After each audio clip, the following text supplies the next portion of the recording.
Bonjour les enfants, nous nous retrouvons aujourd'hui encore avec une leçon de mathématiques dans votre fichier. Et à nouveau, on va retrouver le copain écureuil et Pigby. Alors on va continuer un petit peu dans le même type de travail que la dernière fois.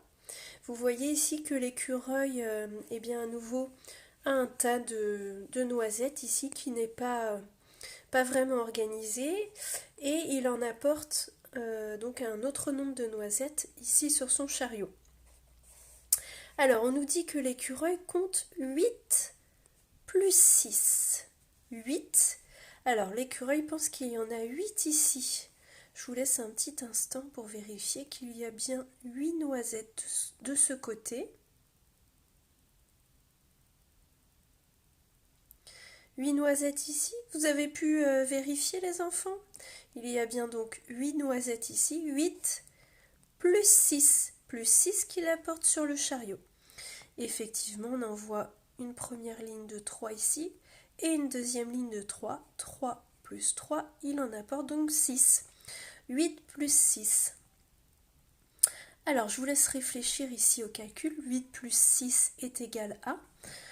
Avec ce qu'a préparé l'écureuil, comment allez-vous faire pour trouver le résultat de 8 plus 6? Je vous laisse un petit instant pour réfléchir.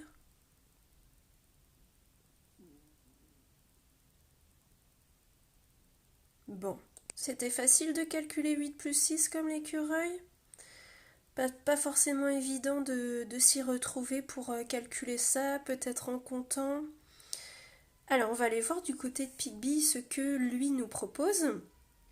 Donc Pigby, comme l'écureuil, eh bien, va faire le même calcul, 8 plus 6. Et eh bien, comme la dernière fois, Pigby utilise sa boîte. C'est-à-dire qu'il a disposé 8 jetons ici dans sa boîte, plus 6 sur son chariot. 8 dans la boîte, plus 6 sur le chariot. Alors 8, donc vous voyez, 8 c'est combien sous le premier compartiment fermé? 5 ici, 5 plus 3 là. 5 plus 3, ça fait 8. On voit combien de cases vides dans la boîte de 10 de Pigby. Lorsqu'il y en a 8, lorsqu'il y a 8 jetons dedans, combien de cases vides? Oui, on voit 2 cases vides. 2 cases vides. Alors, les 6 sur le chariot, eh bien, Pigby a mis d'abord un premier paquet de 5 et encore un. 5 plus 1 est égal à 6. Alors, Pigby veut calculer 8 plus 6. Comment calculer ça? Alors, il voit bien, grâce à sa boîte, que ça va dépasser 10, puisqu'il y a plus de jetons que le nombre de cases vides ici, dans sa boîte. Donc, on peut imaginer, comme la dernière fois, c'était avec 9 jetons dans la boîte, donc il y avait une case vide.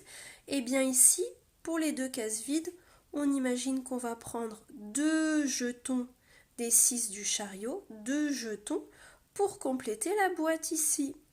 On imagine qu'on en prend 2 du chariot, qu'on met dans la boîte, hop, et on ferme le couvercle.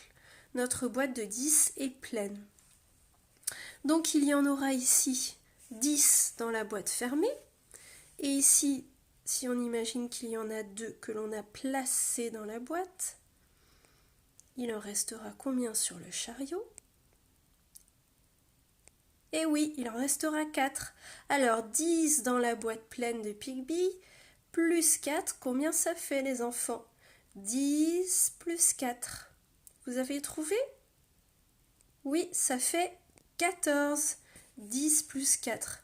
Donc 8 plus 6 ou 10 plus 4 en imaginant la boîte pleine en ayant prélevé les deux jetons du chariot.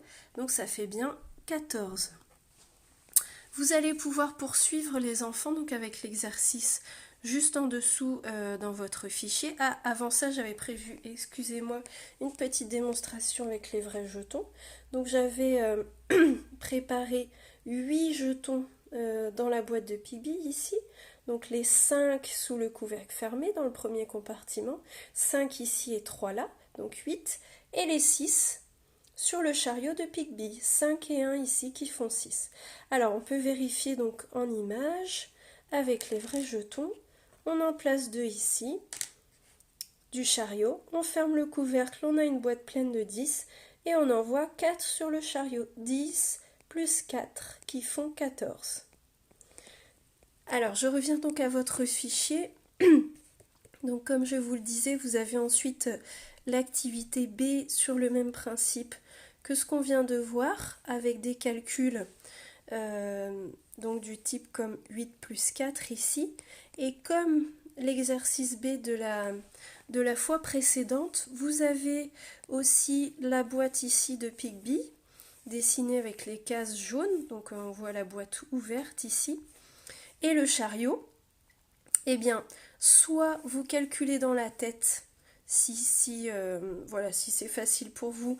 Ensuite, vous pouvez vérifier en dessinant les jetons dans la boîte pour le premier nombre et les jetons sur le chariot pour le deuxième nombre.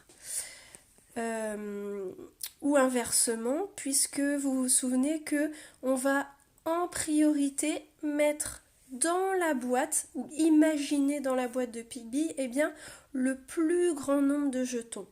Vous vous souvenez, on avait dit ça la dernière fois, on avait vu ça. Si on met le plus grand nombre de jetons, parmi les deux nombres de chaque addition dans la boîte, et le plus petit nombre sur le chariot, c'est plus facile d'imaginer qu'on complète la boîte avec moins de jetons. Donc voilà, calcul dans la tête, la boîte et le chariot pour vérifier, ou voilà, s'il y a un calcul à un moment plus difficile, vous pouvez utiliser la boîte et le chariot pour vous aider et vous gommer au fur et à mesure pour réutiliser ces parties-là.